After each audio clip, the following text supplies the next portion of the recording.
do livro O Médico Jesus, de José Carlos de Luca. A lição que vamos estudar é a número 12, Farmácia de Deus. Para iniciar a lição, De Luca pega um trecho do livro Apelos Cristãos, psicografia de Francisco Cândido Xavier, editora União Espírita Mineira, do Espírito Bezerra de Menezes. E ele começa assim: recebemos pela oração o concurso espiritual, rogando a Jesus para que os nossos corações sejam fortificados no caminho de dor e luz em que nos encontramos. E aí De Luca começa a falar sobre esse trecho. Muitas doenças poderiam ser evitadas se o homem cultivasse o hábito da oração. O mesmo tempo que se emprega para a queixa e a maledicência poderia ser dedicado ao contato com o Pai que nos ama, mas que invariavelmente encontra-nos com os ouvidos voltados para os desequilíbrios do mundo.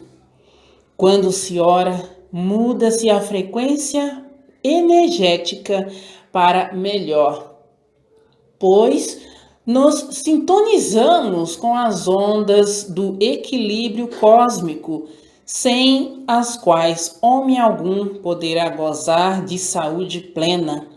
A oração é um banho de luz, da mesma forma que cuidamos da higiene do corpo, sem a qual a saúde não se estabelece.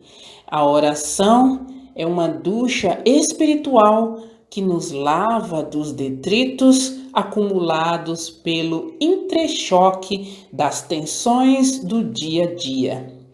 Jesus era um homem de oração e mesmo até os dias de hoje podemos avaliar que ele continua dialogando com o Pai através dos canais da prece. Sendo Jesus o nosso modelo, por que não faríamos o mesmo? O fruto não amadurece quando se desprende prematuramente da árvore que lhe sustenta os nutrientes. O peixe não consegue viver fora de seu ambiente natural. Da mesma forma, o homem não conseguirá viver feliz e ter saúde longe do amor de Deus. A oração é, ao lado da caridade, o fio que nos liga ao amor divino pelas palavras que brotam do nosso coração. No mais das vezes, não é a doença que nos martiriza, é a preocupação com a doença que nos deixa mais doentes ainda. A prece é o canal do socorro divino. Quando se ora, os remédios da coragem e da esperança nos são diretamente ministrados da farmácia de Deus. Estejamos certos de que prece é remédio, e remédio que precisamos tomar pelo menos 3 vezes ao dia. Vamos começar agora? Bom, após essa lição aqui do livro, vamos comentar um pouquinho aqui em relação à lição, né? E com a prece, a gente consegue a paciência, a coragem, né?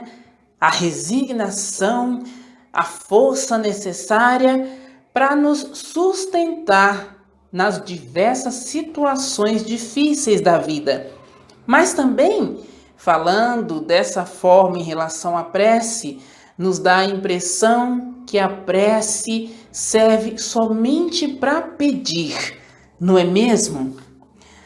Mas a prece também, a oração, né, é uma maneira de falar com Deus.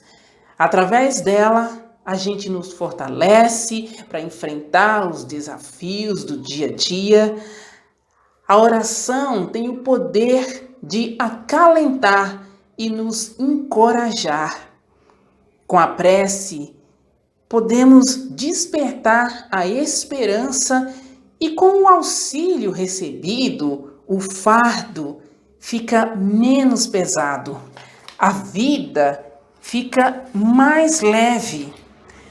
Na questão 659, Kardec pergunta aos espíritos, no Livro dos Espíritos, qual o caráter geral da prece? E eles respondem: a prece é um ato de adoração. Orar a Deus é pensar nele, é aproximar-se dele, é pôr-se em comunhão com ele. Há 3 coisas podemos propor-nos por meio da prece: louvar, pedir e agradecer. Louvar seria reconhecer suas virtudes, elogiar. Louvar a Deus é mostrar sua gratidão a Ele. É através da oração e através da oração, da prece, a gente obtém o concurso, o auxílio dos bons espíritos. Com a permissão do Pai, eles vêm nos auxiliar. E desse modo, a força necessária para vencer as dificuldades é nos dada.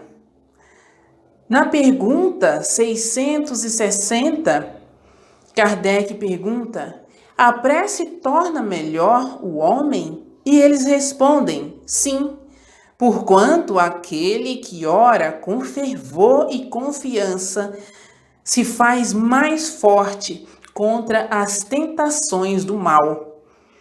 E Deus lhes envia bons espíritos para assisti-lo.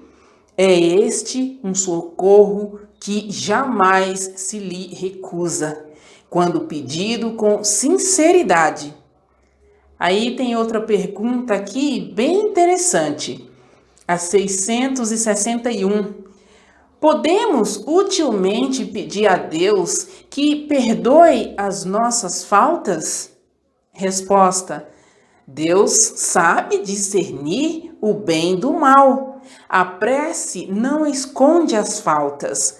Aquele que a Deus pede perdão de suas faltas só o obtém mudando de proceder. As boas ações são a melhor prece. Por isso que os atos valem muito mais que as palavras. E Jesus orava. A gente pode pensar, puxa, Jesus orava. Então por que não nós, né? Ele tinha suas angústias, suas aflições, como diz em Lucas, no capítulo 22, no versículo de 41 a 44, é dito o seguinte: no monte, quando ele orou, ele sempre fazia isso de joelhos. Isso é um jeito, uma maneira, uma forma de demonstrar submissão ao Pai. No momento que ele diz: Pai, se queres, passa de mim este cálice. Todavia, não se faça a minha vontade, mas a tua.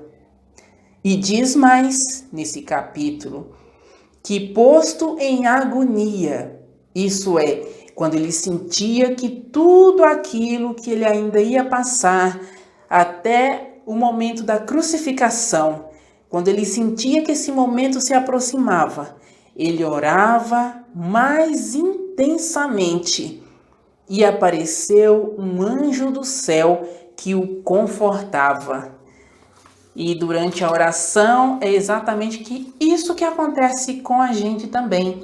Deus envia os bons espíritos para nos sustentar e dai a força necessária para passar aquele momento. Jesus recomendava a seus discípulos a constante prática da vigilância e da oração. O vigiar não é vigiar a vida alheia, como muitos fazem, né? É voltar o olhar para si mesmo e observar nossos atos e conduta, ter consciência das nossas tendências e inclinações para o mal e procurar modificar tudo isso para melhor. É essa a lição do livro que eu queria passar a vocês. Que Jesus nos abençoe hoje e sempre e que possa estar iluminando os nossos caminhos. Que assim seja, graças a Deus.